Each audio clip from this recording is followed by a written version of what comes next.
This episode of Geek's Guide to the Galaxy is made possible thanks to support from listeners like you.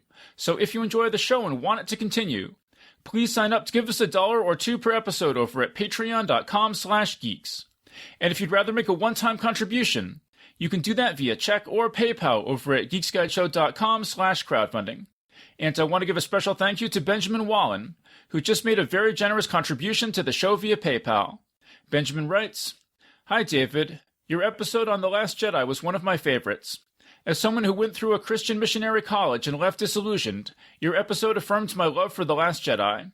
Luke's burning of the Jedi text was everything. Also, a guest in a recent episode mentioned about the Jedi's cloaks, which got me thinking that Jedis are not spiritualists, but the most authentic materialists. They recognize material for its true worth, seeing the Force permeating through all matter, not just through carbon life forms. A Jedi understands that not only is life rare in the universe, but also matter itself. Even the process of creating their own lightsaber shows the authentic value they place in materials. Anyway, your podcast is inspirational, and has helped my wife and I start a podcast on Black science fiction and fantasy. Please keep inspiring other geeks." So big thanks again to Benjamin Wallen, and to everyone else who's contributed. We really appreciate it. Alright, so now let's get to our show.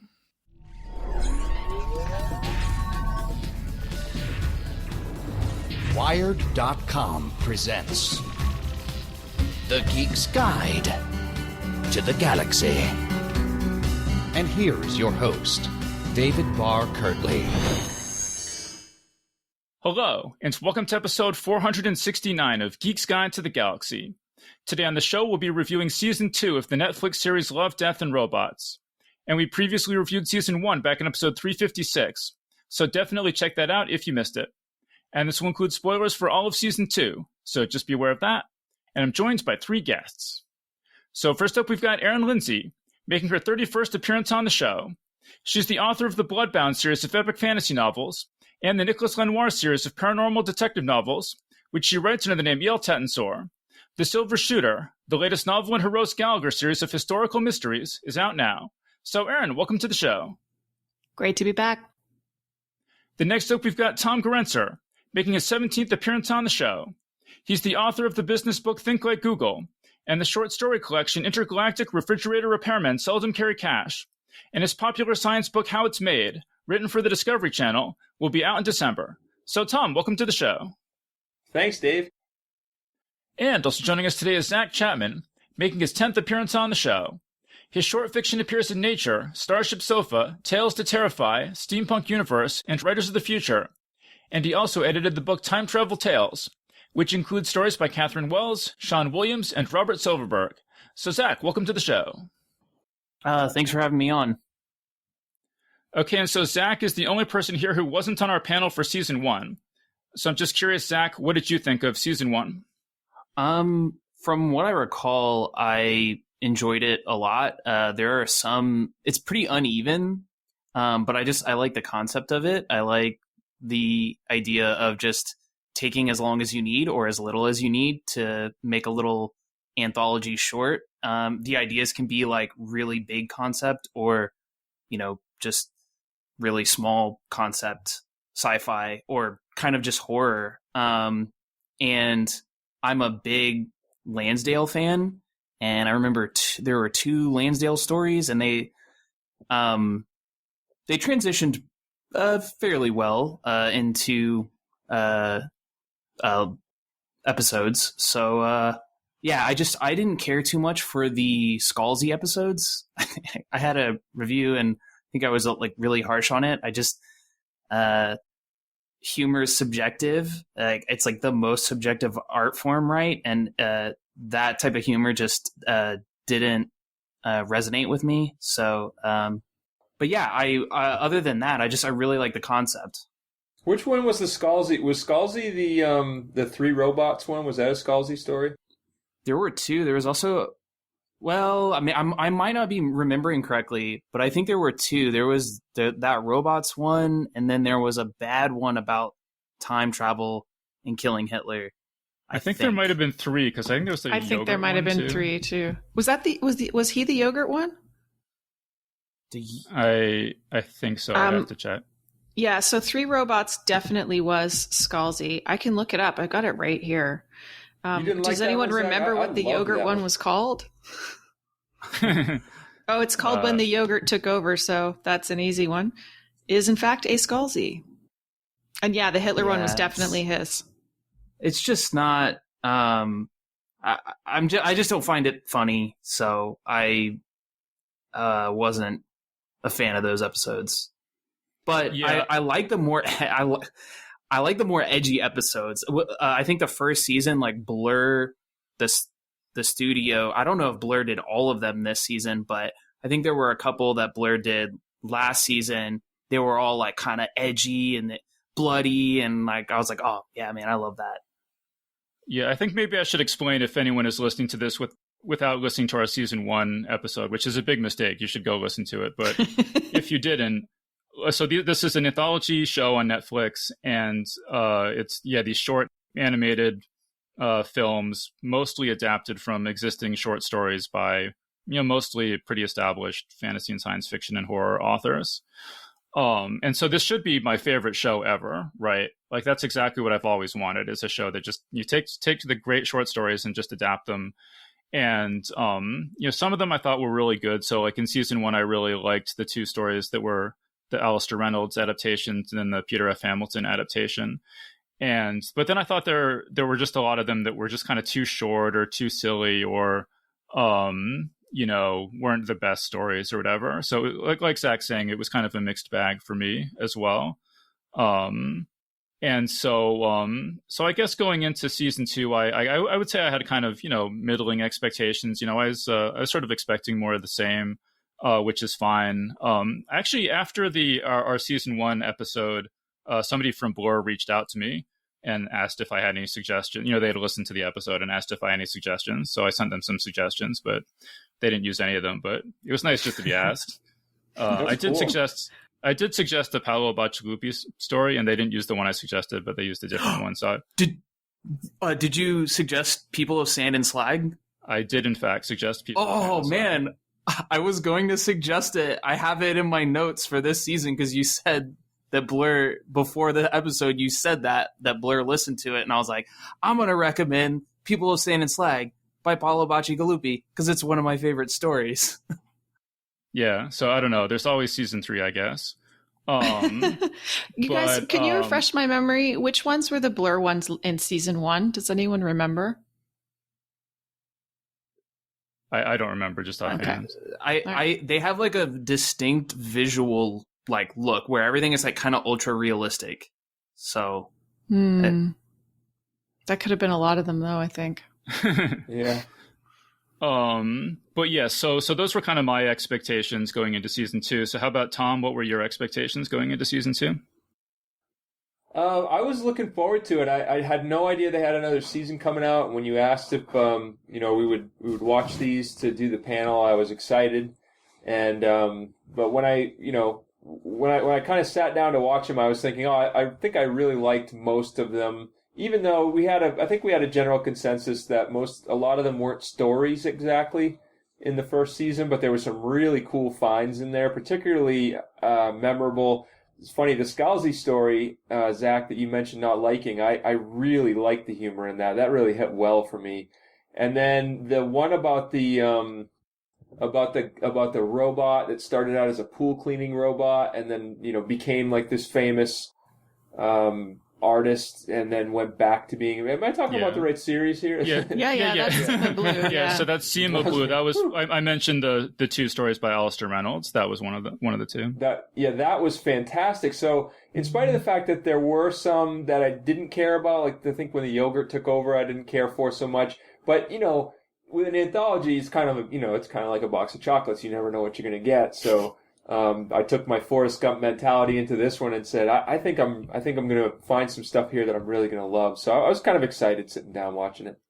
I guess actually, Tom, you mentioned, I guess one of my other suggestions after watching season 1 was that rather than having 18 episodes, many of them very, very short, I thought that they should just take whatever budget they had and have, like 8 episodes that were like 20 to 25 minutes long. And so this is kind of that. I mean, there are only 8 episodes in this season, and they're they're not as long as I think many of them should be, but they're, they don't have many super short ones like there were last time. So that is a step in the right direction, in my opinion. Yeah, you're in charge of this thing, aren't you? I have a descending opinion on that. I think it's really ballsy when you're like, I'm going to make a 4-minute short, and that's an episode, and it doesn't need to be more than that. There was one in this season where I was like, wow, this really is. I think the whole episode length is 7 minutes, but if you trim off the credits, I think it's probably only like 4 minutes. And I think just taking the time to do just what you need and then getting out of there, I think that's pretty cool. Okay, well, I want to get Erin in here. So, Erin, what were your expectations going into season 2? It's interesting, I had kind of honestly forgotten this show existed. It sort of was relegated to the back of my mind, I think, which is not so unusual in my life, except to the extent that actually it turns out I was quite agitated about this show when it first came out.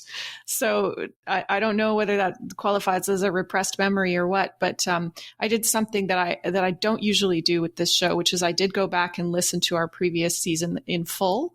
I sometimes do snippets just to sort of refresh my memory, but I listened to it in full. And it's, I think it's fair to say that it stirred some pretty strong emotions in me at times. And it was a conversation that generated quite a bit of chat on Twitter afterwards. So it's kind of funny to me that I had sort of forgotten it was a thing. And I was reminded sort of in a very tangential way, or sort of like a random way, by somebody asking if I'd been watching it, somebody that I don't usually discuss those sorts of things with. And when I remembered, I guess, wow, this is a long answer. Sorry, Dave. I guess my main reaction was apprehension. Once I sort of re-uploaded all of that data from the previous season, I was like, oh yeah, I remember having some pretty strong reactions to individual episodes, but mostly to the editorial approach. And so I was kind of afraid, like, I wanted so much to like season 2 more, but I was afraid that it was going to be more of the same. So that was kind of my expectation going in. Because you actually reached out to me and suggested that we talk about season 2. So at what point in this process you were describing there did you reach out to me? After the person I was chatting with was like, are you watching this? And I had a vague memory of us covering it, but I didn't. This was prior to my remembering that, oh yeah, it was that episode.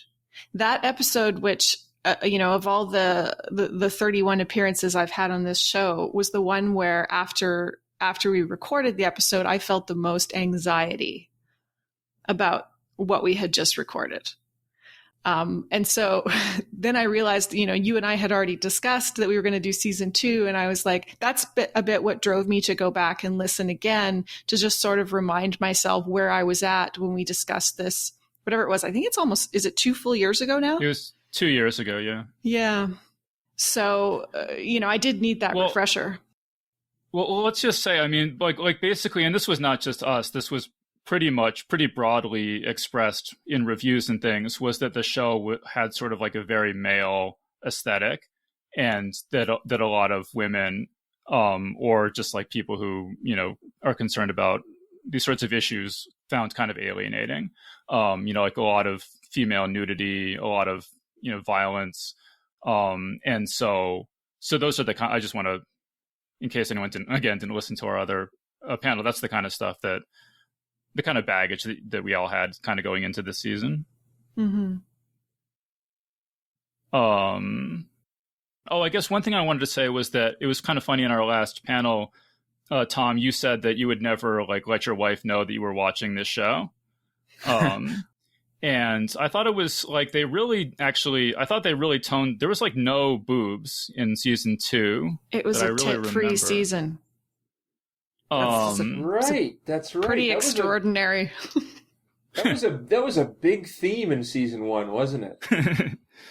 Yeah, a motif, you might say. But so Tom, did you do you feel like would you ever let your wife know you watched this season? Because this season seemed pretty tame, aside from some of the violence, I guess. But it seems, like maybe they, at least in that aspect, were responding to some of the criticism.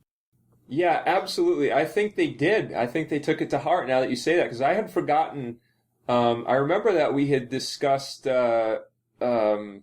heavy metal, and we had talked about how it was basically about this giant floating breasts. The whole movie is about giant floating breasts, and that was kind of how the first season one of this was. It was just lots and lots of nudity and breasts and sex and stuff, and it was almost like you could have just called it Sex, Death, and Robots. But yeah, and there were times when I was watching season one where I was like, oh, I hope my wife doesn't walk in behind me right now. She's going to think I'm watching like cartoon porn or something. But this one, no, there were a couple times where I was watching it and she did walk in, and I was like, not bothered at all. I was just like, oh yeah, and I just like paused it and we talked to her for a little bit and then kept watching it.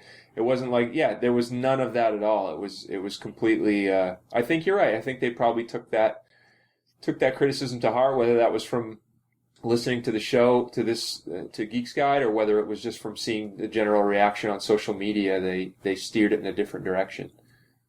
Yeah. And then I think we have to say that one criticism that they didn't take to heart was that a lot of people noted that the stories, the episodes were based on stories written predominantly by men, and thought that there should have been more diversity and more variety of voices and stuff.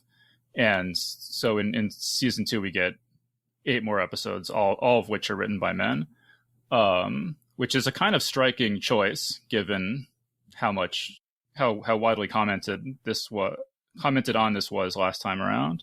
Yeah, I got to say, for me, that as much as I appreciated how much they seem to have taken on board the comment around the misogyny of season 1, and I do want to use that word quite deliberately, because for me it wasn't about, and I think for a lot of people, it wasn't about boobs per se or sex per se or violence per se. It was about sexual violence and gratuitous sex and adolescent male gaze and all the rest of it. And there's an important distinction between those. And I think kudos to them for, at least I hope it's not a coincidence, for taking that on board and really showing with season 2 that you don't need to do that. But on the flip side, it goes to me to then have 8 episodes that are all written by dudes, and if I'm not mistaken, all white dudes. It seems to me that goes beyond being tone deaf and almost feels like a deliberate middle finger. Like, I don't know, maybe I'm overreacting, but I just don't think you can make that mistake twice and not know it. Yeah. One of the stories was by Joachim Heindermans, who I'm not sure, I don't know anything about that author, but all the rest of the authors are all well-known science fiction authors and are all white men. I'm not really sure what to say about that. I will say, I watched all these episodes and then I went and read the stories that they were based on. And then I watched the episodes again. And they did, a lot of the characters who were white in the stories were made non-white in the adaptations. So there's it's not like across the board that, there are like steps in some areas where they're, trying to be a little bit more diverse or a little bit less, whatever. But, so it's kind of a mixed bag there. Yeah.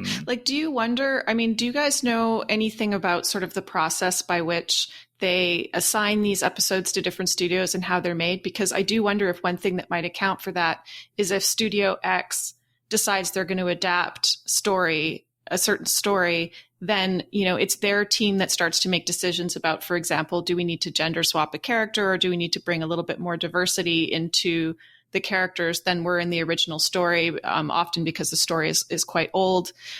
Whereas the overall editorial decision is made by a separate team at Netflix. And once that does, do you know what I'm saying? Like, it's actually totally different sensibilities playing on those two sets of decisions. I personally don't know anything about what was going on behind the scenes. I would actually be really curious to know, but I don't. I don't know. Zach, do you have anything else to add on that subject? before we move Nah, on? it's just, yeah, I'm in agreement. It's pretty unfortunate, the voices that the lack of diversity in voices. And I mean, it's just, it's kind of surprising. But in contrast to the first season, I do think that these stories are way more, I don't know, they're in general better, or like they're more consistent. Because I think that first season had some pretty low lows. So and yeah, and now as Erin was talking and I was thinking back on that first season, I don't remember. I believe it was the second episode, but there was just one that it was just like about violence and against women. That's what it seemed like. I think it was that second episode, and there's nothing like that in this season. And I wouldn't say that there's an episode that I didn't like in this season, versus there were quite a few that I didn't like in season 1. So overall, way more consistent. Agree. Yeah, I guess the only thing with that is that I asked you guys to rate all the stories, and everyone rated the John Scalzi story, Automated Customer Service, as their least favorite in this batch, and otherwise the scores were kind of all over the place, but that was pretty consistent. So, do you want to talk about that for a sec? Yeah, she said leadingly. It sounds like you do. I just want to speak up from my own perspective to say that I don't want to I did rate it last like everybody else, but that doesn't mean I didn't like it. I did like it, and I thought there were some very funny moments in it. I just didn't like it as well as I liked the others. And I think my primary complaint about Automated Customer Service is I felt like, and interestingly, I said this quite a bit in my remarks on season 1 as well. I just felt like I've seen it a million times before. That concept is just, I just think it's, to me, to sort of link this to the previous conversation, when you had 18 episodes in season 1, of which 3 are Scalzi stories, it's already a bit odd to me that they would pick up another Scalzi story for this season. It seems to me like they're kind of maybe picking their favorites as opposed to going for breadth of covering the genre, which I guess is fair enough. But of the universe of science fiction stories out there, even humorous science fiction stories, it just struck me as a bit of a head scratcher that they would pick one that is just such well-worn territory, including within this own, there's another very similar concept, albeit treated completely differently, within this 8 episode arc. Well, let me just set up what the premise is that a woman has a house cleaning robot or something, and it starts acting aggressively, and she calls the helpline, and they're spectacularly unhelpful. And sort of obviously stories about robots attacking people is pretty well-worn territory. As you say, even in humor, I mean, Douglas Adams made a whole career pretty much out of people arguing with, getting frustrated, arguing with robots. And I mean, there's a bunch of other stories I could name. I'm really surprised at it too, because I read the story after I watched the episode, and it was like, oh, I could barely even finish reading this. And it's not even the length of a full blog post. So I'm surprised that why and what they chose to do in that subject matter. And then you guys had sent a couple of stories that are similar, like Mutiny. What was that, Lifeboat? It's called The Lifeboat Mutiny by Robert Sheckley. Yeah, that was pretty funny and similar in concept. And also similar to Life Hutch, but I just enjoyed reading that one substantially more. So it's why not pick something like that, which is, the source material is funnier. And so from there, you could just improve it. To me, the source material is just from the Automated Customer Service is just not, it's barely even a thing. It's it's basically like a little funny blog post that's I don't know, maybe 200-300 words. But yeah, just a head scratcher on why would you choose this? Well, like one of the ones that I suggested was it's called Transcript of Interaction Between Astronaut Mike Scudderman and the OnStar Hands-Free AI Crash Survivor by Grady Hendrix. And it's been a long time since I read that story, but I remember it being pretty funny when I read it. So, I mean, yeah, there's a lot of, even if you were going to go for a humorous thing about robots going crazy and people arguing with them and stuff, it seems like there's a lot of other options you would have had. But I want to get Tom in here because, Tom, this is your whole wheelhouse, right? It is, and I didn't have the same experience as Zach with thinking that the actual source material was bad. I enjoyed it. I read it, and I thought, oh, okay. See, when I watched the VacuBot episode, I was just kind of like, I don't know, the humor just isn't working for me. And I enjoyed some of the stuff, particularly the idea that the studio added that was.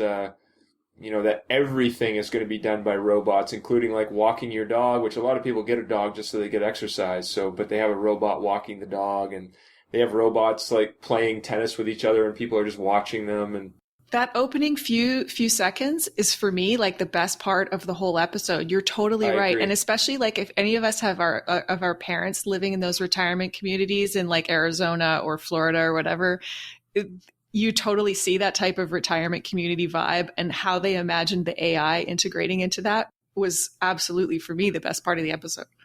Yeah, and I thought that's where the episode was going to go, actually. And then I was kind of perplexed by where it did go. I was like, I don't understand this. And then when I read the story, I was like, oh, now I get it. Because they wanted to kind of set the scene, but the scene setting to me was like like you said, was the funnest part. But I thought when I read the story, I was like, oh, this is a fun story. I get it. But I think to me what went wrong is the story is radio theater, and radio comedy is a very. I actually had a radio comedy show back at Colby College, and I listened to a lot of Firesign Theater, and which was a very famous sort of subversive radio comedy show along the lines of Monty Python. I think before Monty Python existed. And it was just some like young hippies from the United States who made this really funny sketch comedy show. It was just absolutely brilliant. But the way that radio theater works, and the way most radio theater works, is by creating an image in your mind, and then suddenly with one line or one sound showing you that image is wrong. And they couldn't do that because in VacuBot they had to kind of, they were showing you everything as it was happening. So when you heard the voice say the words, you already had the picture in your mind because you were watching it. You already knew what was correct. You already knew the correct picture because they were showing it to you. Well, there was a thing in this story where, I mean, I didn't think the source material was that great to start with, but I mean, when you put it in animation, like the thing about like, why don't you throw your dog so that the VacuBot electrocutes it? Like, it was just like, this isn't funny to me. This is just kind of like horrifying. Yeah. So yeah, I think you do have to be careful adapting something to a visual medium, and some of the stuff that maybe is funny in words, like when it's in pictures, you're like, and especially like even like the main character, just the visual design of the main character, I found like really off-putting. She looks like a weird like frog or something, and it was just like I don't know, just nothing in it really was fun to me. It was just kind of weird and I don't know, whatever. But I agree. I would like to say one more thing about the story if I could. I agree with you 100% that there were so many, like the lifeboat mutiny story. Sheckley has one probably, well, this isn't too hard of a contest to win maybe, but the way Sheckley does it, he wins it by so much. The best robot vacuum story in history. He has this one called "Can You Feel Anything When I Do This?" and it's absolutely brilliant. If you ever have time, have you read that one? Has anybody read that one? I must have read it because I read the collection that's the title story of, but I don't remember it just offhand. So it's this robot that gets delivered to this woman's apartment, and she's like, I didn't order a vacuum cleaner. And she opens up the box, and she's like, and she turns it on, and it starts to like talk to her about all the things it can do, and she's like, yeah, but I didn't order you. And it turns out that it had seen her in the department store, and it was in love with her, and so it like was friends with this like shipping department robot, and it got itself mailed to her house.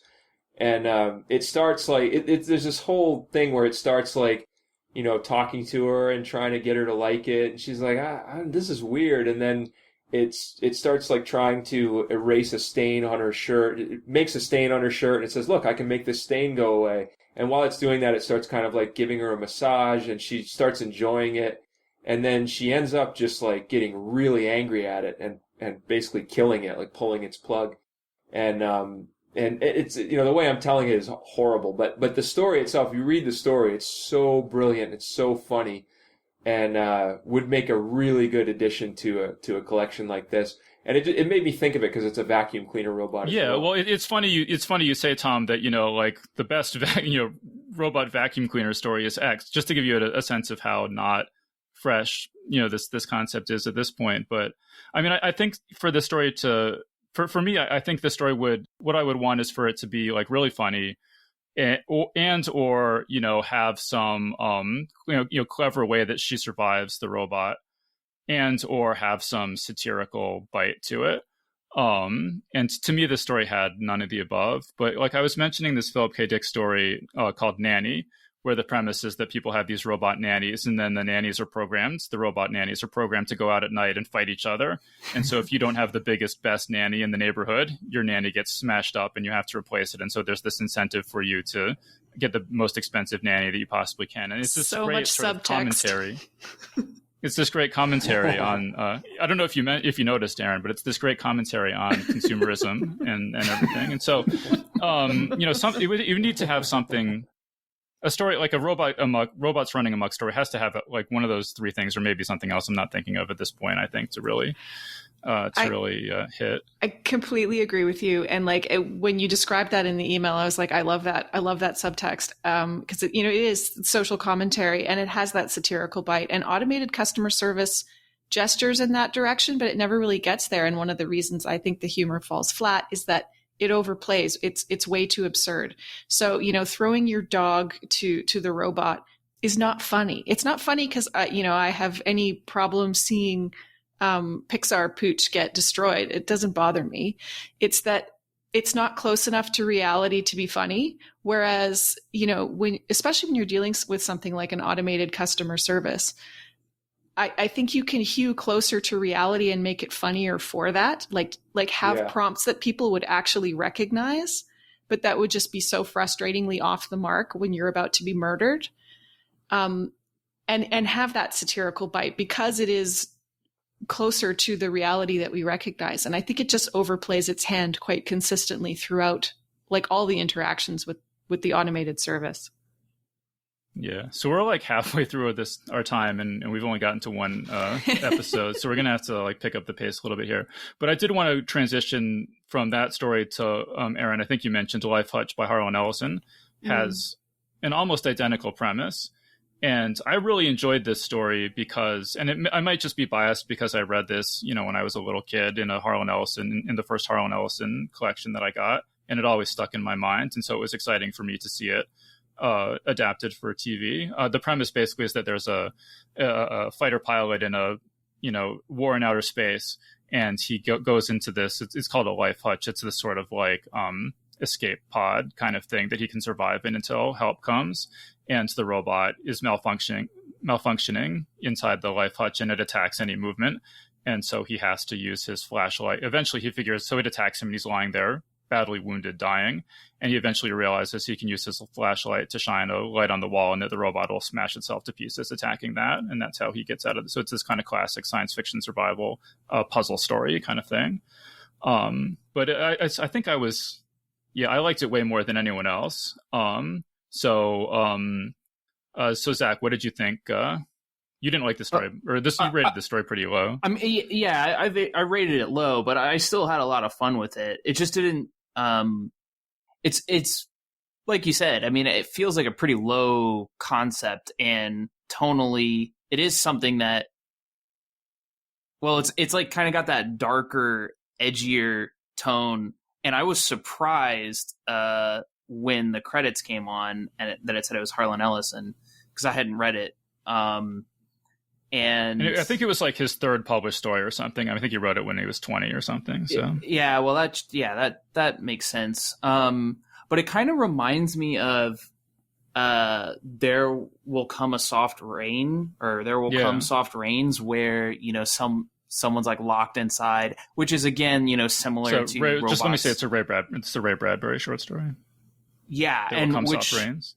I mean, that's probably like I don't know. I think that's one of the peak of like those robots run amok stories, or you're trapped in a house or something like that. A dog is trapped in a house, and it's pretty sad. And I'm not sure I would want to see that adapted by Blur, just because it's like it'd be too dark for me. But yeah, I mean, it's good. I enjoyed it. Well, you wanted to see People of Sand and Slag, though. Yeah. Good point. Well, how about Erin? What did you think of Life Hutch? I ranked it among the lower ones, but not because I didn't like it. Just because I think, and you know, it's an older story, so it's maybe not fair to say, but I just think, again, it's just such overly trodden ground. That being said, I thought it was adapted brilliantly. I thought the visuals were great. I like felt the fear in the protagonist's face. I thought the way they handled his interactions with the robot and his pain when the robot was standing on his hand. I thought it was adapted beautifully, like in terms of, and I will admit that I didn't read the original story, but I think that given what I would consider to be the limitations of the source material, I think they did a really nice job with it. I will say I was a little bit thrown by the design of the robot for two reasons. One, I didn't really see how that design could be useful from a maintenance perspective. And two, so as brilliant as the solution is, where I think he essentially figures out that what is triggering the targeting is motion. And so he uses his flashlight to create motion. But what he's essentially doing, and maybe this is just the cat owner in me, is he's doing the laser pointer trick where you mess with your cat against the wall. And the fact that the robot had a fairly feline design, I seriously expected that thing to break into absurd humor at the end, where he's just like, I'm playing with my robot cat. and it kind of ripped me right out of the mood. So that would be my only, note in terms of adapting. I guess one thing I'll say is that this was, I think, maybe the only episode that had a recognizable actor in it. It's Michael B. Jordan. And you could see it in his face, not just the voice too, which I loved. Well, see, I didn't really, because I always like it better in movies if I don't know the actors, because like if it's some recognizable actor, it's like obviously I'm used to it, but it's a little harder for me to fall into the reality of the world where it's like, oh, that's Tom Cruise and that's like whoever. And so I feel like as long as they're making it CGI anyway, they should just make him look different. So it's like, oh, that's the guy from Black Panther and so on, right? And I guess like there's good commercial reasons for them to have a recognizable actor in it, but just from an artistic standpoint, I feel like the fewer recognizable actors, the more I'm able to immerse myself in the story. Can I just interject here that I do, speaking of going back to process, this was one of two episodes where I felt myself really wondering whether they actually had the actors physically act out these scenes before they did them, because if not, just the brilliance in terms of the subtleties of the facial expressions. And the other one I'm talking about, and we can discuss it more, is Snow in the Desert, where not so much on the protagonist, but on the female protagonist in that episode, and Michael B. Jordan in this one, the facial expressions are so subtle and so well done that it was very hard, and the blocking, that it was very hard for me to imagine how they would conceptualize this without actually having the actor physically perform that. And so it did make me wonder, like, did Michael B. Jordan physically perform this? Oh, I'm sure. I mean, I didn't watch any behind the scenes things, but I'm sure they were in those suits and they had like the camera, they had like little dots on their faces and cameras, on rigs filming their faces as they were acting out the scenes and stuff. I mean, I'm sure that's how this was done. I guess that makes sense. Yeah. I think those are both Blur. No. So the Snow in the Desert was unit image. So, but Blur is the one that you tend to, when you look at the episode, you're like, how did they make their faces do that? I think that's that kind of like ultra realistic look, where I think the only way they can do that is through mocap. Yeah. Yeah. I guess we can go to Snow in the Desert next, but I want to give Tom a chance. Anything you wanted to say about Life Hutch? I feel pretty much the same way everybody else did. I thought it was, I think I ranked it lower, but I still enjoyed it. And I kind of liked the humor at the end, because I instantly pictured a cat.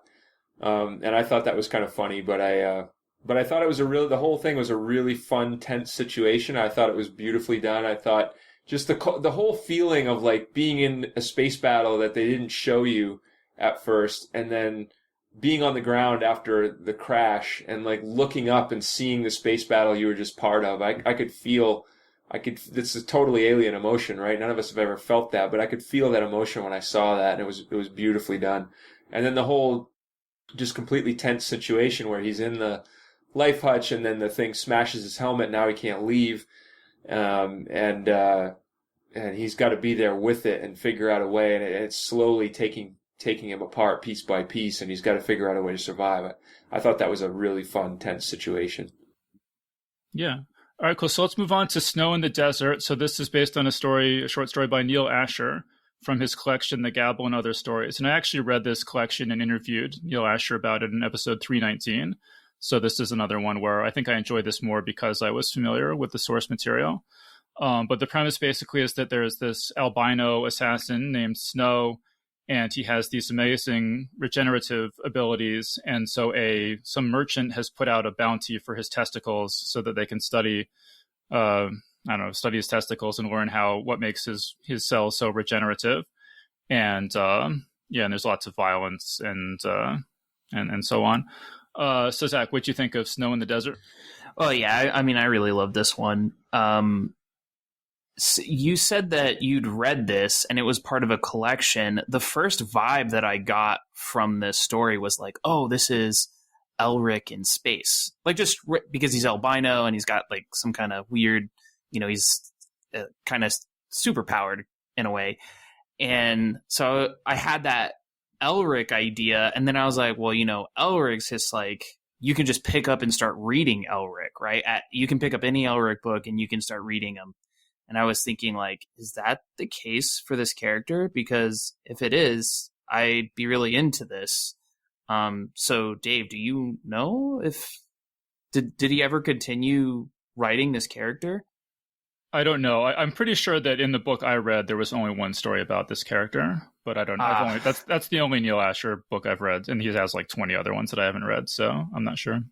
Well, yeah, I mean, I thought this was a lot of fun, and I would love to be back in this world. It's kind of like more adventure-y. It feels almost more like a sword and sorcery story than it feels like a space opera. At least to me, that's how what I felt about it. But yeah, it looks so cool. The violence is great, and kind of exploring that world. And when he's like on this desert and he goes home, he's been living there for, I'm not sure, like a really like maybe centuries. And so he's got like his bachelor pad that looks super, super dope. Just all around really fun. And I'm interested in reading more of that kind of story. Yeah, well, let me just say, Zach, I mean, like, yeah, I think just based on watching this, you would think like, oh yeah, this feels like a Western or like a sword and sorcery story or something. And this episode, it captures really well the kind of badass gunfight kind of stuff in Neil Asher's work. He's also a really serious science fiction, like the science is really good and there's a lot of great world building and like politics and stuff.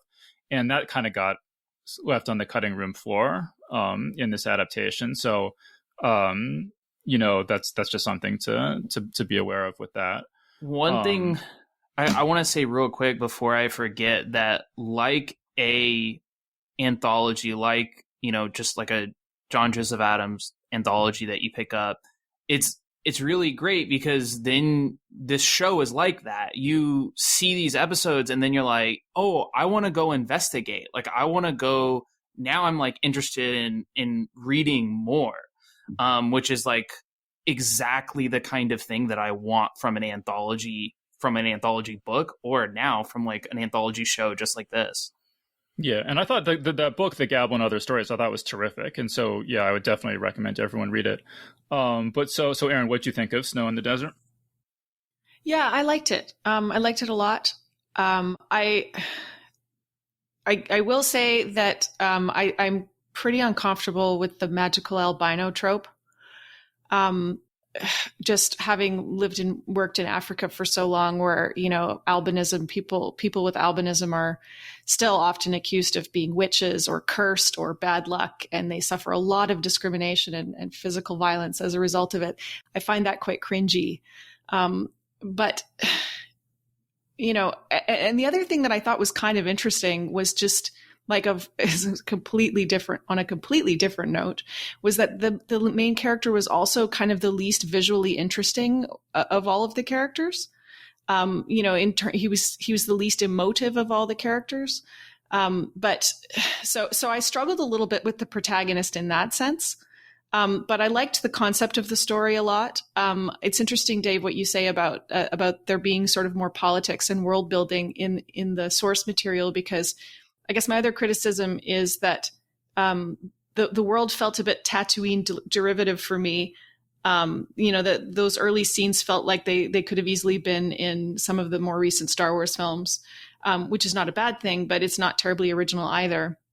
And there was a bit of dialogue between Snow and the agent who comes out to talk him back to Earth, basically. I wanted to know more about that. I wanted to know more about who she was and where she came from. And it made it sound like there was an AI in charge of the intelligence agency. And like there was just like a whole bunch of iceberg beneath that tip that I was curious about that we never really got to hear about. Well, yeah, I mean, it's actually AI has run the whole human society, from what I gathered from that one book. And so it's really very similar to Ian M. Banks's Culture series, except where Banks is sort of like kind of a Marxist. Asher is much more sort of libertarian. And so it's kind of an interesting contrast to Banks. But this is, to me, like in the relationship between Snow and Herald particularly, this really suffered from being cut down to 17 minutes or whatever it was. You know, like this is one that I thought it could have been 20 or 25 minutes and it would only have improved it. Because a lot of the stuff is just kind of placeholders for, you know, emotions that are, you know, could be definitely presented in more depth. But so how about Tom? What did you think of Snow in the Desert? Yeah, I loved it too. I was thinking if it was a movie, a full-length movie, it would have been one of the cooler science fiction movies I'd ever seen. It was, and I agree with Zach that you want to kind of in an anthology, the kind of feeling you want to walk away with is that you want to go find out more. You want to take these as samples and you want to go explore more. That's how I originally, when I was in fourth grade, read The Hobbit, is that in school we had an anthology that had Riddles in the Dark from The Hobbit as one of the stories. And I was like, what the heck is this? This is really cool. And I agree also with Erin about the facial expressions in this. I could not stop looking at the partially robotic, the cyborg protagonist. Her face, she had this like resting sense of wonder face. Yes. That you just kept looking at her and you could feel, you're trying to feel like what she's feeling, that she's just in awe of everything and in a fun way. And I really loved it. But you also get her attraction. Like you can see that she's attracted to him right from the beginning. I think that's really hard to do. Yeah. I mean, creating that kind of chemistry is hard enough for flesh and blood actors and actresses, let alone this. That was an astounding accomplishment. And the realism I loved. I loved that his, stuff that he starts out. There's in the opening scene, he goes to this kind of pawnbroker type, seedy alien character to buy, his stuff. And you get the idea it's like some kind of drug or it's something that he needs, and then it turns out to be strawberries. I thought that was really cool. I love the whole Mad Max vibe to it. I love the character. Just something about a character who, like, and granted, he's, he regenerates, so it's not that hard for him, but something about a character who, like, loses a hand and just kind of shakes it off is really cool to me. It was a great moment where there was a shooting star that went over that I thought just so many beautiful moments in this one. And I loved his kind of Shangri-La that he had found, that he had improved upon. I thought the story had a really interesting dilemma also. And the only thing I wasn't sure about is at the end it didn't really seem to resolve necessarily. It seemed to resolve in a way, but the conflict to me, I thought the conflict was, is he going to come back with her or isn't he? And, because she was saying, look, I'm not going to try to kill you or, take your testicles like these other people are, except in a metaphorical sense. But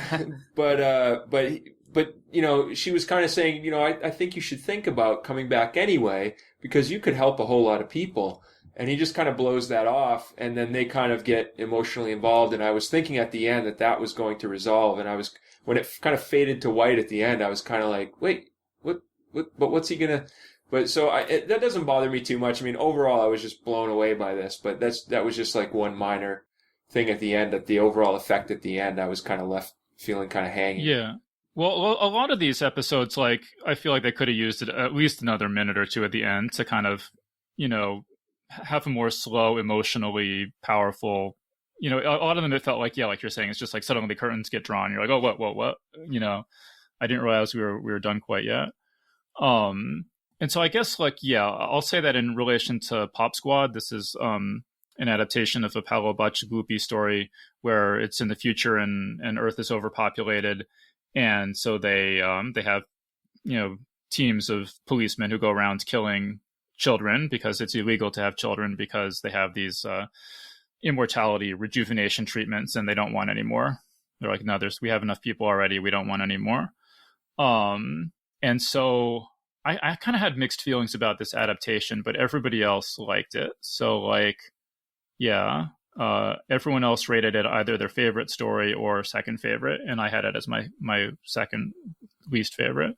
So, maybe, I guess, Erin, why don't you tell me, what did you like so much about Pop Squad?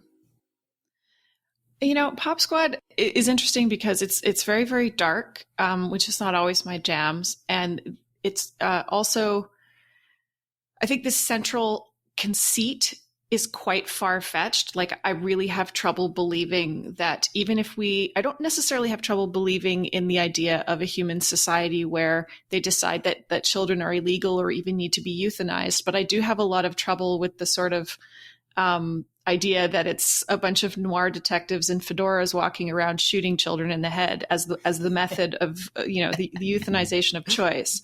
I think that's quite a stretch to the point of being almost ridiculous. But I'm always prepared to go with that kind of stuff if it works with the overall vibe and if it's justified and if all of the little things in the margins of that are done well. And I think this is a good example of that. Like, Snowpiercer is a good example of one that I think just for me utterly failed, where, the central conceit of the train is stupid, but I could go with that if all of these other things kind of made it work for me. And Pop Squad made it work for me for a couple of reasons. And I think the biggest two were one, I liked the thought-provoking nature of the concept and how it sort of looks at how selfish our society has become, and how the tension that is inherently posing with a finite number of resources. So I thought it was a thought-provoking piece in that sense. It was emotional. It was emotional because no one wants to see children get shot. I liked that the protagonist is quietly going through, and I'll emphasize quietly, and they did a great job of having a lot of conflict with very little dialogue. Like, you sense this guy's conflict in a very real way, and there's not a ton of dialogue in this episode, and it doesn't really need it. They managed to create that mood by showing and not telling, and I think that was really effective. And I also thought, it came to a satisfying conclusion for me. So I'm interested, Dave, in your remarks kind of implied you didn't think it came to a satisfying conclusion, but I thought that was as tidy and as an ending as perhaps any of these episodes had. Well, yeah, let me just say, I mean, my big problem with this was that I felt like I'd seen this before. I felt like this is basically just Blade Runner with kids instead of replicants. and they have the same aesthetic as Blade Runner, which just made me feel like I already saw Blade Runner, or like I don't know if I really need to watch this. And at the end, and just like, and it's the standard dystopian story, like in Fahrenheit 451 or whatever, where you have like the agent of the dystopia who, realizes that what he's been doing is wrong and joins the resistance. I mean, it's kind of compressed here, but it's this sort of, so that was very predictable to me. And just the idea that this guy who for years, apparently his day job has been shooting kids in the head, would just kind of like flip after like a 45-second conversation with this mother, and then I went back and read the short story. That's and not what I saw at all. Sorry. Okay, well, let me just finish. And then I read the short story, and I think the short story worked for me really well. And this is, to me, it's just another one where, like, I think if this were 20 or 25 minutes, it would have been great. And it's just like, it just was like too rushed to me. So that was basically my take on it. So Zach, what do you think about that?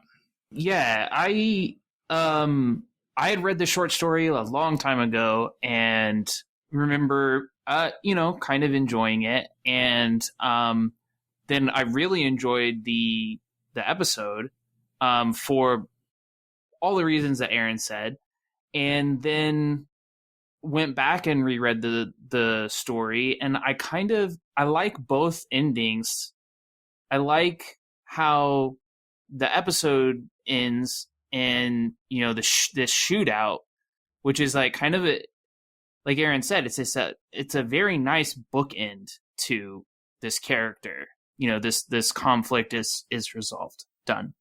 And in the short story, if I'm not mistaken, it's like there's less resolved. Well, there's no shootout. There's nothing with the partner at the end. He just bounces, and I think that's also very interesting. There's maybe it's not as satisfying in some ways, but it can be pretty interesting. Like, well, what happens? He just left. Like, is he going to go back and kill them, or is he going to let this continue? In the episode, it's you see the outcome. So I like both of those different endings a lot. So yeah, it's I guess I'll just say, because I just read the story. I mean, the thing there was a lot more made of the that we're exploring artistic forms that could never exist if we weren't immortal and didn't have no kids to, if we didn't, you can only with immortality and no kids could you devote the time it takes to explore these like Empyrean heights of artistic accomplishment. And we would lose that if we weren't shooting kids in the head. And I thought that was kind of an interesting to juxtapose, kids versus art, like actually resonates, I think with a lot of like choices artists have to make in their lives. Just real quick, I recall, and I could just be making this up, that Paolo Bacigalupi was inspired by Pre-Persons by Philip K. Dick, and which is like this anti-abortion story. And is that true? Did you cover this before?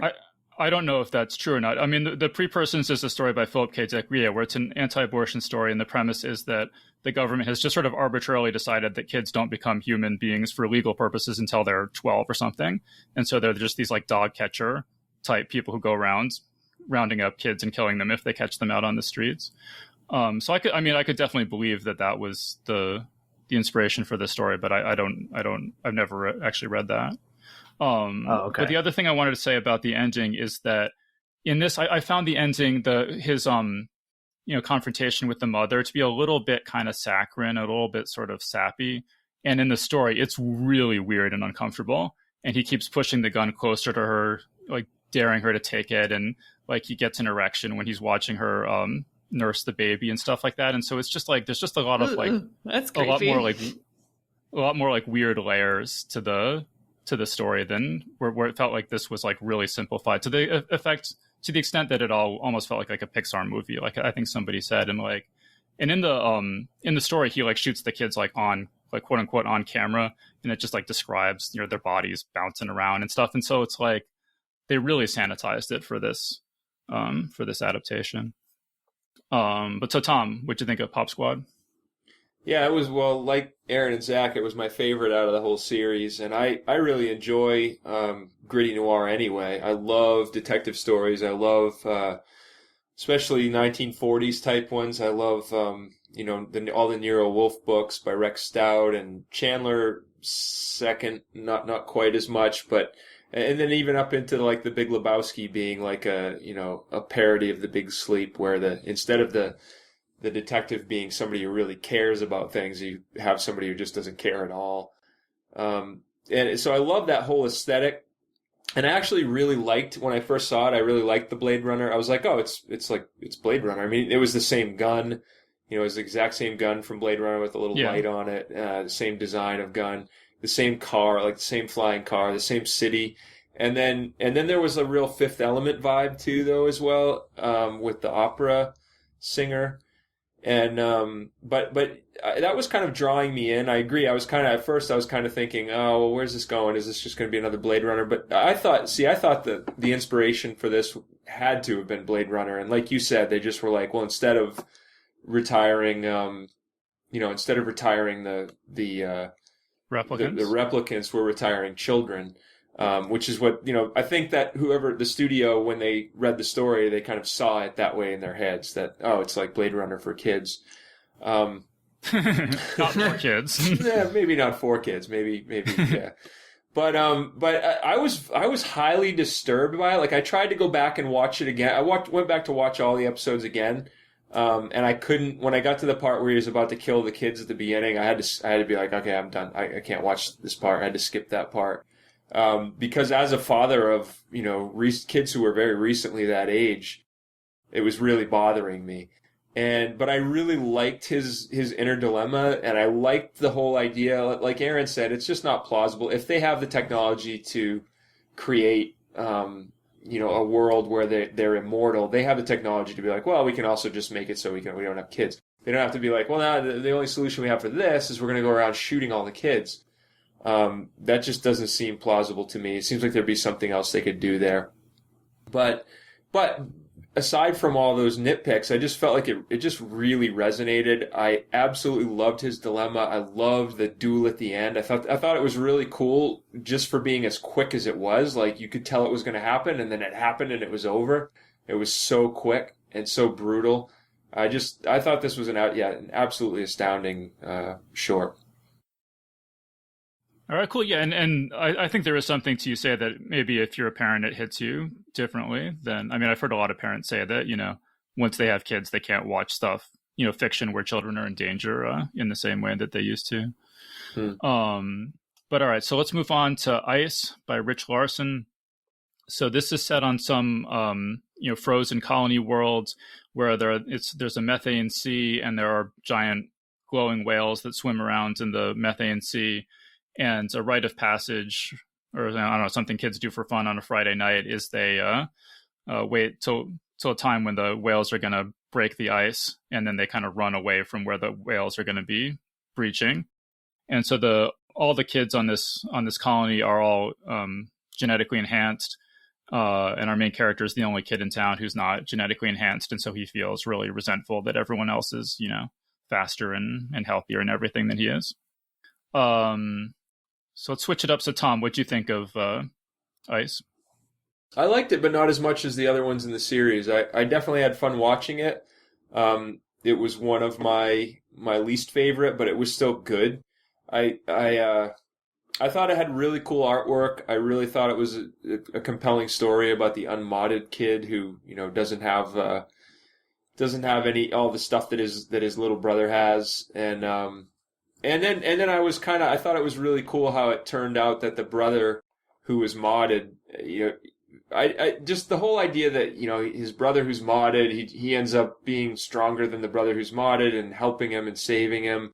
I was kind of like, it's kind of cliche, but I loved it when it turned around and turned out that I think that the modded brother had faked the whole thing with the broken leg, just to kind of make his brother feel better. And that his brother didn't mind that. He was like, oh, thanks for doing that for me at the end. I thought that was kind of cool. I liked the the whales I thought were beautiful, the kind of frost whales. I didn't really understand the whole thing that they were doing where they were, this is why I liked it less than the other ones. The whole thing that they were doing, the idea was that they were on this other planet where there was, a frozen sea that they could walk on, and there were these giant whales down under there that would come, kind of like a sandworm from Dune, would kind of come and hit, and they would always hit the ice like 7 times before they broke up through. So the idea was to run ahead of them past these fires that were on the ice, these 7 fires, and get in front of the whales, try to stay in front of the whales, which you could only do if you were modified. And it was this big adrenaline rush for them. And I kind of was like, why don't they just run to the side? Because if the whales are going to go along those fires, they just go the other way. And then I was like, well, because then it's not an adrenaline thing. Like if you do, whitewater or extreme skiing, you wouldn't be like, well, why don't you just stay on the bunny hill? So maybe that was it. Let me just say, because from reading the story, I think it made more sense in the story where, from what I think this is right, that basically in the story, the whales hit 7 times in the same place to break the ice, and then they pop out and then they breathe. And so you have to get out of that area before they break the ice. And in the show, they changed it so that the whales seem to be like chasing after them and hitting right where they're running, which I think was just done to make it look more exciting. But it was really a little bit confusing and didn't really make a ton of sense then to me. Yeah, that explains it, because I didn't understand, like, why are these things chasing them like dune sandworms? But it doesn't make sense, because then they just give up and they break through the ice and they're just beautiful. And I didn't understand that whole part, but now that you say that, it makes total sense. One last comment I have on it is I always love these little parental warnings at the beginning of these things. I love how this one was violence, nudity, gore, and smoking.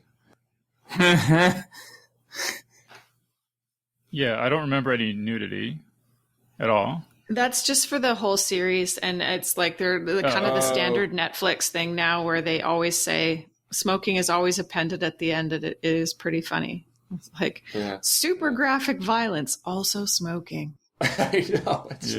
I mean, what's realistically gonna kill you though?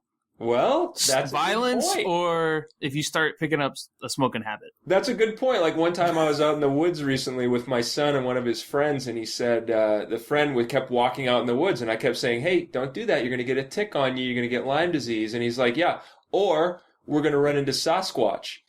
And I said, well, I'd be more worried about the tick. And he looked at me with these big eyes, and he goes, I'd be more worried about Sasquatch.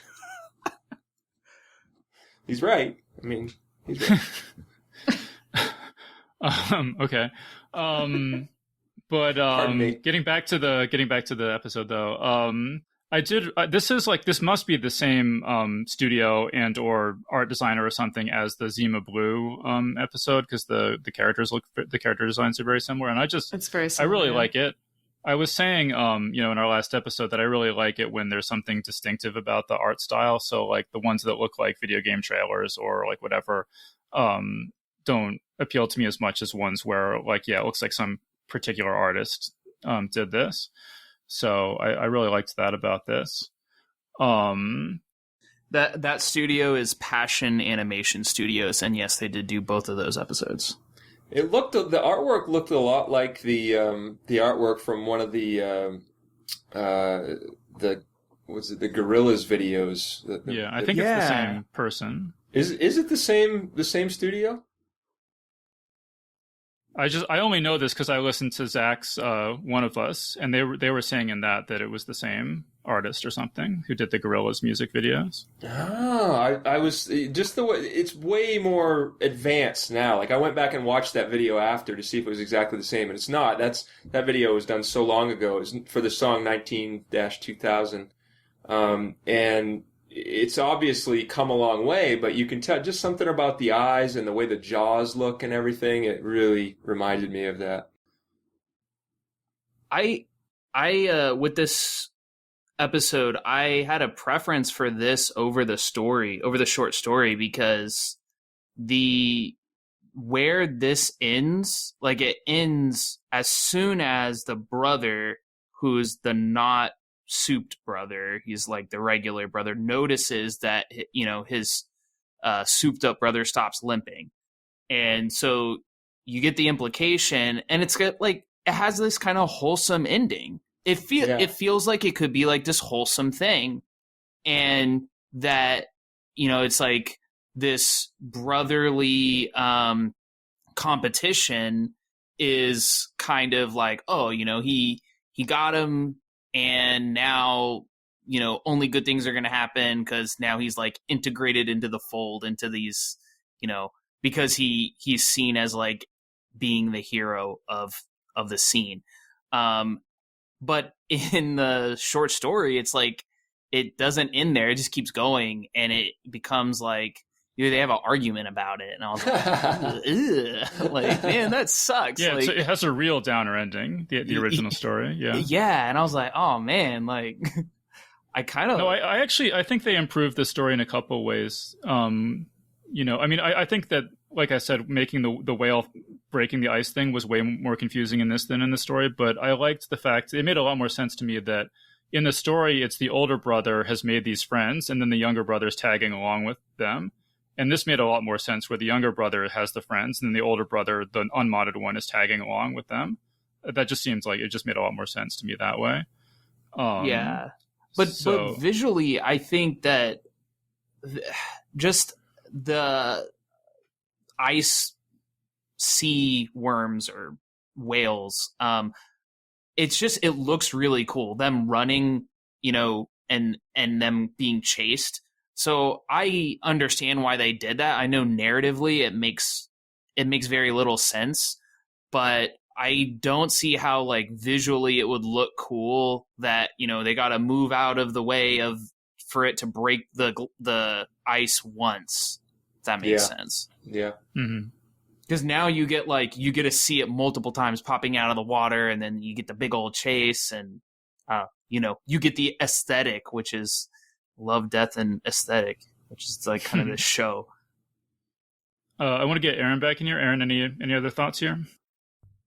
No, I think it's pretty much been covered. I mean, I ranked this one pretty high. I probably ranked it higher than I actually feel, but I mostly ranked it that way because of the visuals. I just, you know, there isn't much going on in the story. There isn't much meat there, but that's okay. And the animation style was very, very different from the others. And I just, the sequence where the whales are bursting through the ice is just so beautiful to look at that I just enjoyed it. All right, cool. So we got 3 more stories to cover, and we're pretty much out of time. So let's get through these as quickly as we can. I really liked All Through the House. This is a story where some kids go to look at Santa Claus, and Santa Claus turns out to be this monster who sort of sniffs both of them and says, "Oh, you've been good," and gives them presents. And it's just really creepy and weird. And it's only like 3 minutes long or something. But I thought it was this is one where I didn't feel like it was too short. I felt like it was exactly, like 3 minutes was exactly the right length for the story. And actually, this is the one that I showed to my girlfriend, Steph. I was like, "You got to see this. This is pretty crazy." And I felt like this is one, like a good one if you have someone who you're trying to interest in the show who's not that into science fiction. This is like a good, quick one that, you know, they could kind of be like, "Oh, this seems interesting." But let's see. I feel like some people didn't like this. Let's see. All Through the House. Tom didn't like. That surprises me, Tom. This seems like this would be your sort of thing, but you rated this one pretty low. It's not that I didn't like it. I just liked the other ones better. And I thought it was really cool. It was a really cool, eerie moment where, you know, you had these little kids. And I especially liked the part when he would like disgorge these presents out of his like gullet and hand them to the kids dripping in slime. And I think I've got that right. But anyway, the kid would like open it up and be like, "It's just what I wanted." but not like in an excited Christmas morning way, just in like a stunned, like horrified way. Like, "It's just what I wanted." I like that. I guess I was just kind of like interested watching it, but it was also creepy. And I think I'm running into again the problem of, I've got 2 kids who are that age. So it bothered me seeing that, you know, watching that and seeing how close they were to being like, you know, what would have happened if at the end, the kid says, "What would have happened if we were naughty?" That just kind of was, I don't know, made it a little harder for me to enjoy maybe, but I did still enjoy it. It's not that I didn't like it. I just rated it behind the ones that I liked better. Okay, cool. And when the Santa Claus monster goes scuttling up the chimney, you're kind of like, oh, that kind of makes sense that something that comes down the chimney and goes up the chimney would be some sort of weird, spider-like monster or something. Right. Zach, what'd you think of All Through the House? I'm not sure if you mentioned this or not, but it appears to be stop motion. I'm not sure if it actually is stop motion, but visually it looks really cool. And when it regurgitates the packages, I think it was explained like it's covered in slime, but the way you see it, it's almost like I don't know, like hot glue gun. Like I don't know how they did that effect, but yeah, it's just visually it's really fun to look at, and it's a very simple story. I mean, it's 3 minutes long. We've talked more about it than how long it is, but yeah, it's a lot of fun, and I definitely would want to see them in the next season do like another Christmas one. That's interesting. I didn't even notice it was stop. Now that I think about it, like when the tongue like sucks up the milk, that seems sort of stop motion-y to me, but I didn't really notice that. But there is this whole tradition of like stop action Christmas things, so it's kind of interesting if that's what they did, that it kind of fits into that tradition. Erin, thoughts on All Through the House? I loved it. That's my humor all day long. It's so like dark and surprising and ironic. And I mean, the disgorging of the presents, like the overwhelming image I had in my head, it kind of looks like he's taking a slow shit backwards, like just pushing these presents out covered in goo. And it's so, and the look on the kids' faces. And I just, it was great. And yes, that stop motion sort of send up of your Rudolph the Red-Nosed Reindeer type things. And it starts out, you swear to God, you're watching a tender Pixar movie. And it's just, just loved it. Oh, one small thing I wanted to point out here. The monster design is really cool. It has like hands coming out of the sides of its mouth. Yeah. And I'm just so tired of all wiggly, creepy monsters looking the same, like some J.J. Abrams dumb-looking monster. And so this was a really cool design, and I would love to see whoever designed that make a career. It was kind of like a Guillermo del Toro monster. Yeah. It reminded me of one of the creatures in Pan's Labyrinth. Yep. Yeah, the one with the hands and the eyes that I can't remember what it looked like exactly, but yeah. Yeah. Well, it had eyeballs on the palms of its hands, and so it holds its hands up in front of its face and kind of like looks out through its hands. It kind of reminded me of the Nightmare Before Christmas sequence where the Jack skeleton decides he wants to play Santa and he just freaks all the children out horribly. Yeah. That's a good observation. Okay, Tall Grass by Joe Lansdale. So there's it's like in the 19th century, it seems like maybe. But anyway, this train stops in the middle of a field and mysterious sort of stops for no really clear reason. And then there's like these weird glowing lights out in the corn. And one of the passengers decides to go investigate despite being warned not to, and gets chased around by, I don't know, kind of like whitish, monsters. And then before making it back to the train. And yeah, it's based on a story by Joe Lansdale, which I couldn't find any way to read, so I don't know what the actual story is like. But I know, Zach, I know you're a big Joe Lansdale fan. What'd you think of Tall Grass? I unfortunately I haven't read that story either. And I've read a good deal of Lansdale, but it just felt so much like something he would write. So I really resonated with it. It's very simple. I'm sure that short story is probably only like 4 or 5 pages, because he is really good at writing 2,000 word short story that like kills it. This was one of those for me where you get a good sense of place and you get a good sense of like mood and tone, not so much on like theme or character or plot. And I'm fine with that. Visually it looks cool. We get our monsters, we get our scares, and then we're gone. And then, we're off to the next thing. So yeah, it's probably, now that I think, it's probably more like the 1920s or something. It's sometime around then anyway. So Erin, what'd you think of the Tall Grass? I loved the tall grass. It could be torn straight from the pages of my Rose Gallagher series. And I definitely think you're right. The first time I would put this, just based on the hairstyles and the fashions, 1880s, 1890s. That's just a guess. But I loved the art style. This is another one where, as Zach says, there's not a huge amount of story here. But the story that there is satisfying. I like the idea of this kind of, particularly like if you can sort of put yourself in the place of the protagonist, who's this, he appears to be a businessman of some kind. Maybe he's a lawyer or an accountant or something like this, a buttoned up guy with spectacles, and he's on the steam train, and they're going across the Great Plains, and he's holding a paper that suggests he's on the Western Express.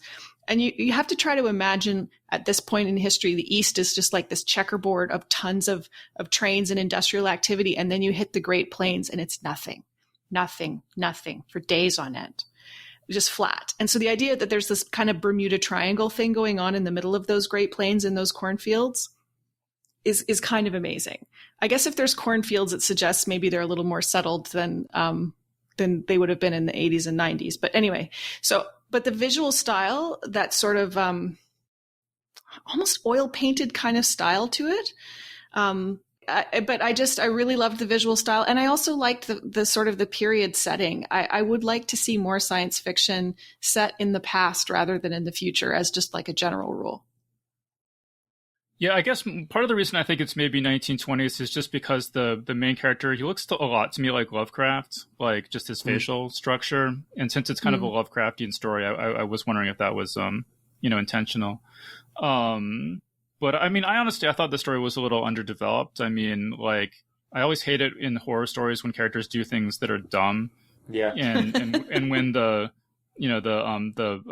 what do you call it, conductor, he's like, don't go into the grass, and the guy's like, okay, and then he immediately goes into the grass. Like, it's like stupid that he does that, and it's also like stupid that the conductor, who apparently knows there's monsters lurking around, isn't more emphatic about. I completely agree. That really bothered me. I love this. That was maybe like a Robert McKee moment where it was like, well, there might be a problem with the thing, but if you can still get on board, pun intended, then you're fine. and I still got on board. I really enjoyed the story, but I did totally agree. That was something that I had to just kind of be like, all right, never mind.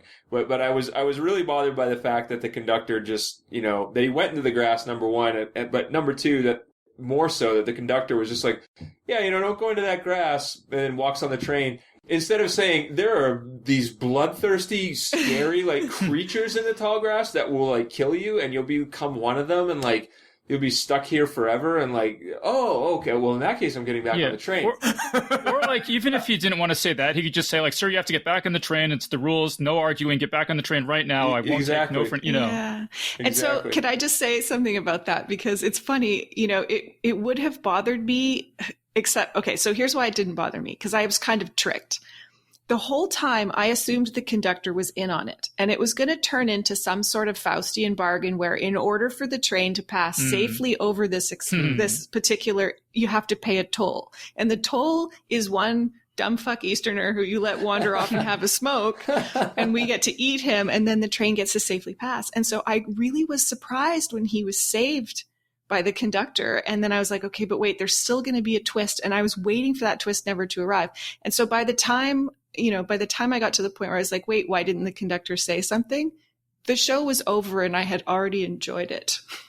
Do you know what I mean? Yeah. Like, I was waiting for a blow that never landed. So I'm just curious what happens in this story, but I feel like at minimum for me, the story needs some like reason grounded in character for him to go into the grass.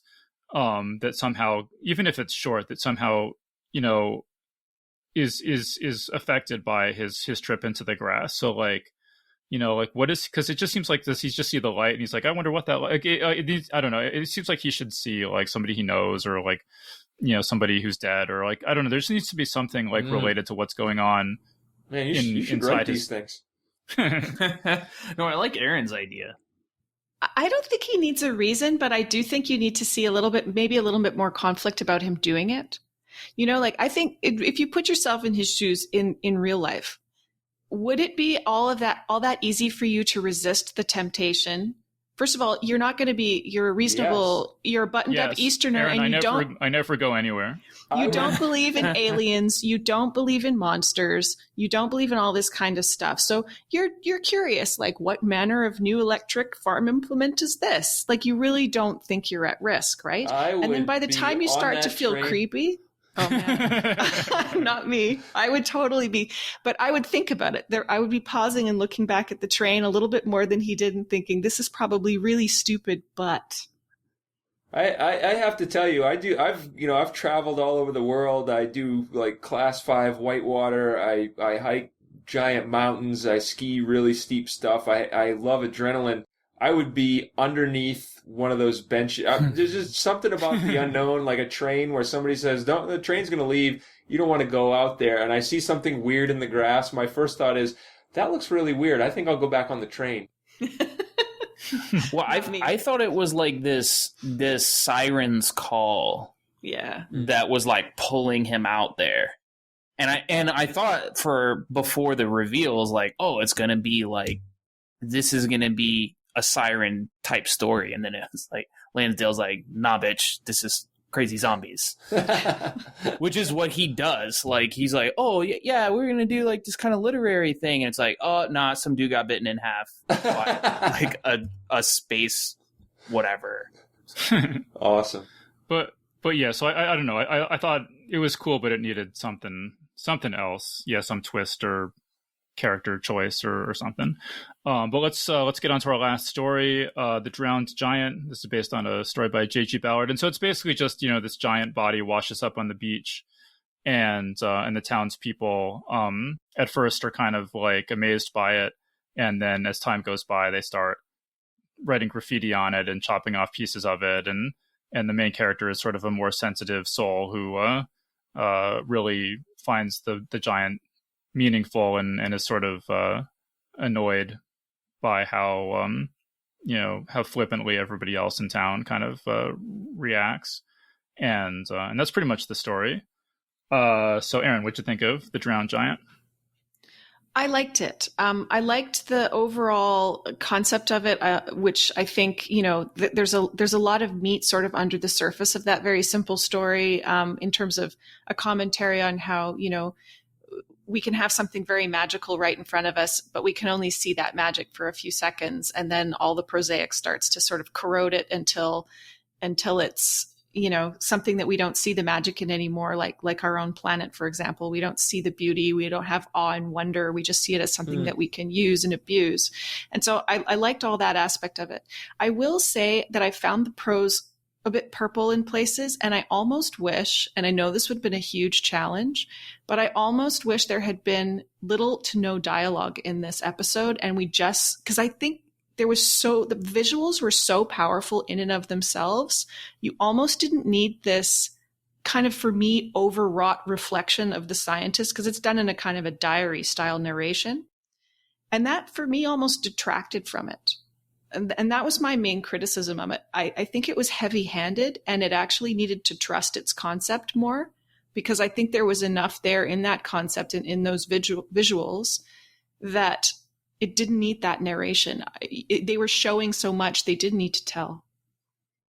Okay, that's interesting, because I had exactly the opposite reaction, where I felt like, like so many of these things, they kind of feel like somebody's animation reel or, like video game trailers or something.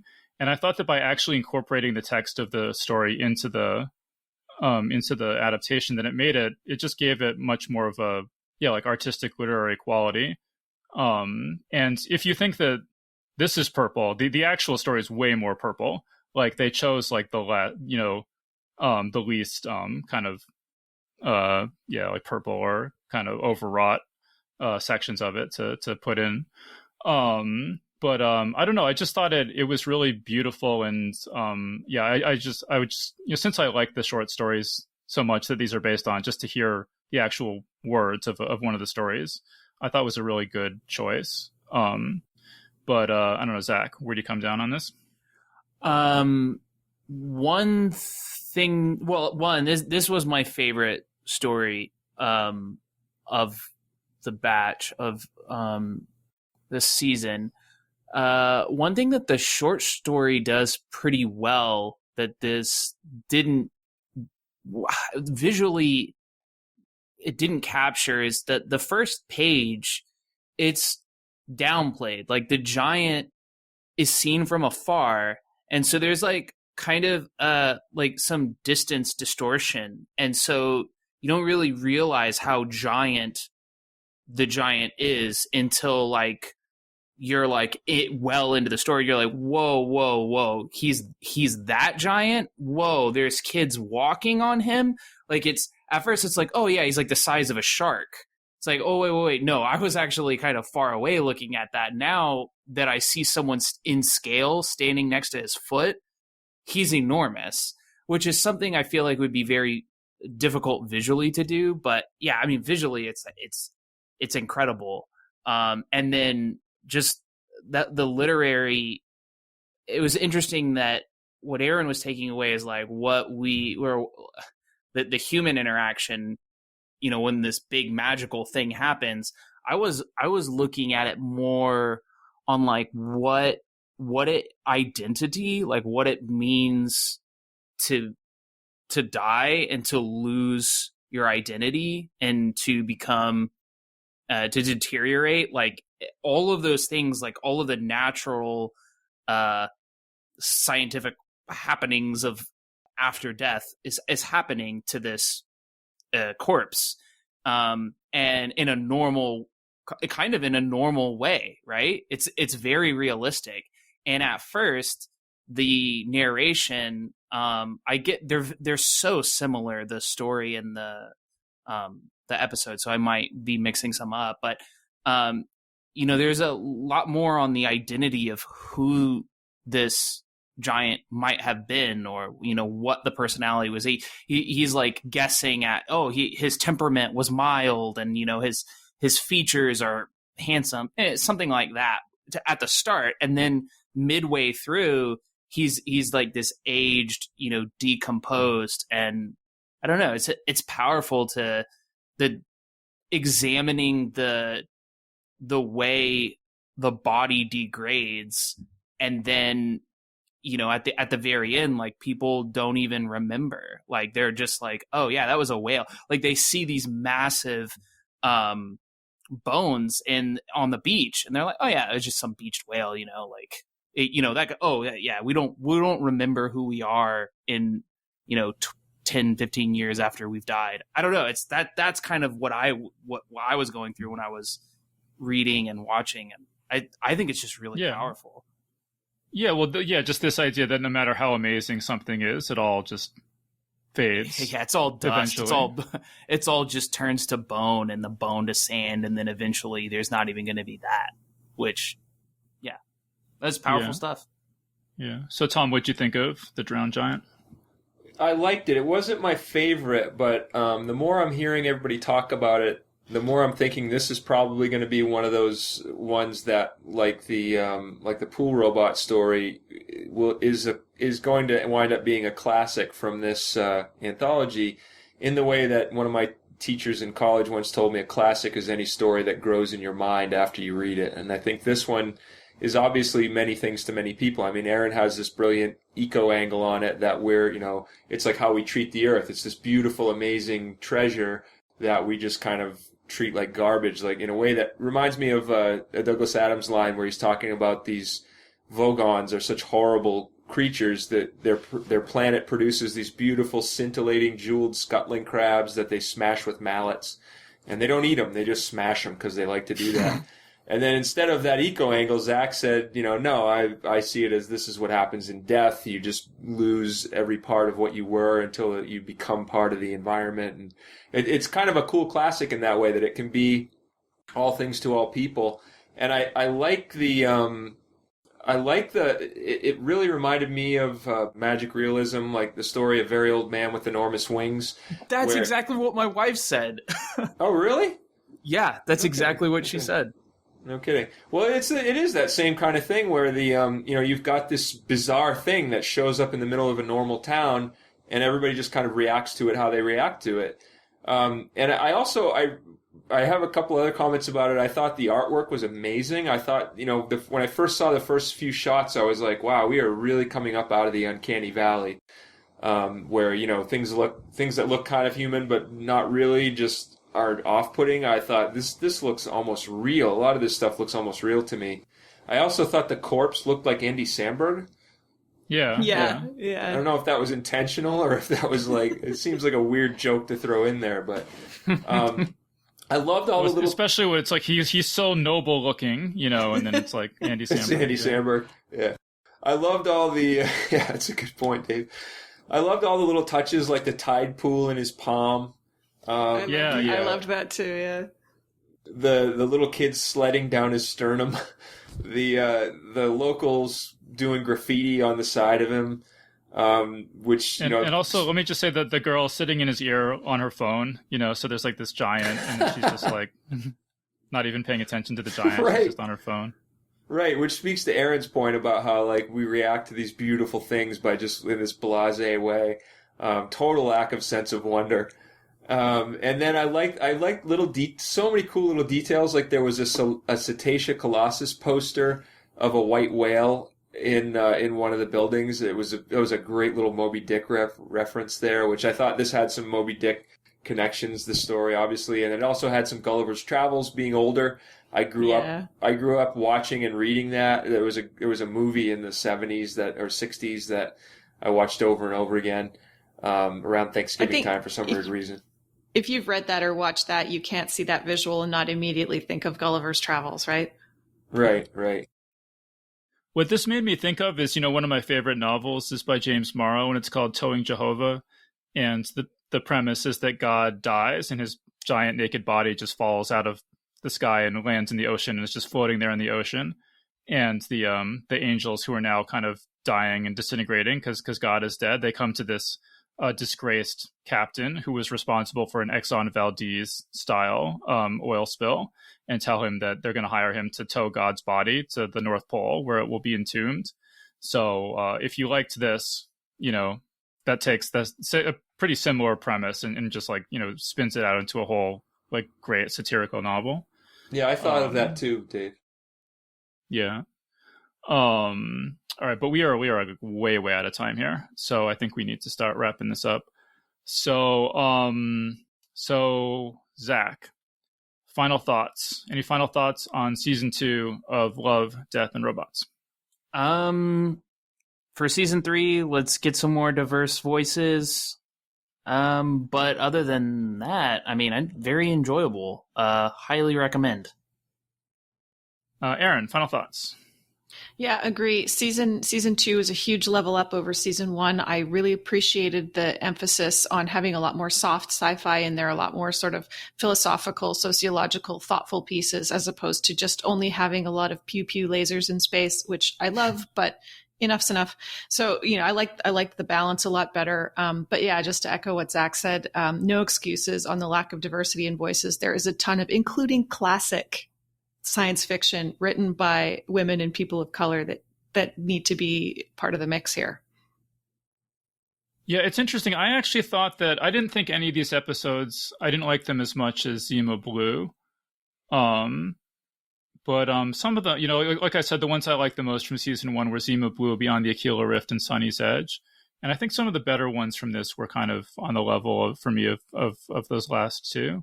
So like my favorites were like The Drowned Giant and Life Hutch and Ice.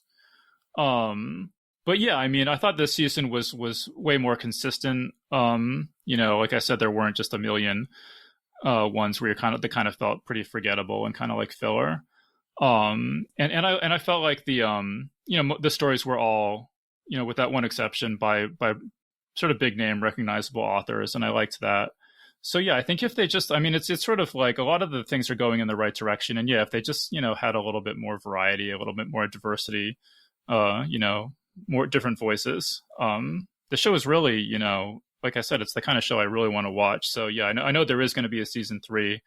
And I hope we'll see what happens with that. Definitely I hope there are more seasons after that. And sorry, can I just add one more thing? I think they proved quite convincingly that you don't need tits and sexual violence to have good science fiction. I'm not sure who needed to have that proven, but in case you needed to have that proven, this season does that admirably. Yeah, that season 1 was real. I mean, this started. We talked about this last time, but this show started as kind of like an attempt to reboot heavy metal, so it did have that kind of aesthetic. And I mean, I don't mind that especially, but I definitely would like the show or a show to have more of the aesthetic of like just representing what's been going on in fantasy and science fiction short stories, in the last few decades or whatever. I mean, that's what there's not enough of on television as far as I'm concerned. But so Tom, final thought on what you think about season 2? I agree. It's a big step up. I loved seeing some of the stories given a little bit more breathing room, and I agree with you, Dave, that could happen maybe even more. I agree that there should be some more diverse voices in there as well. And, I really would love to see, despite the fact that this wouldn't be a diverse voice, I really would love to see them read a bunch of Robert Sheckley's short stories, because he was just an absolute master of the form. And other than that, just please keep up the good work. I'm so psyched that there's something like this out there, that it exists. All right, so I think that's a good note to end on. So we've been speaking with Erin Lindsey, Tom Gerencer, and Zach Chapman. So thanks everyone so much for joining us. Thanks for having me. Thank you. Thanks, Dave. And that was our panel. So big thanks again to Erin Lindsey, Tom Gerencer, and Zach Chapman for joining us on the show. And remember that Geek's Guide to the Galaxy is made possible thanks to support from listeners like you. So if you enjoy the show and want it to continue, please sign up to give us $1 or $2 per episode over at patreon.com/geeks. And if you'd rather make a one-time contribution, you can do that via check or PayPal over at geeksguideshow.com/crowdfunding. All right, so that was our show. So thanks everyone for listening, and we'll see you next time. The Geek's Guide to the Galaxy is a production of Wired.com. For more information about the show, visit geeksguideshow.com. To learn more about your host, visit davidbarrkirtley.com. Music and voiceover produced by yours truly, Jack Kincaid. If you enjoyed this program, tell your friends. If you didn't enjoy it, tell no one. Thank you for listening.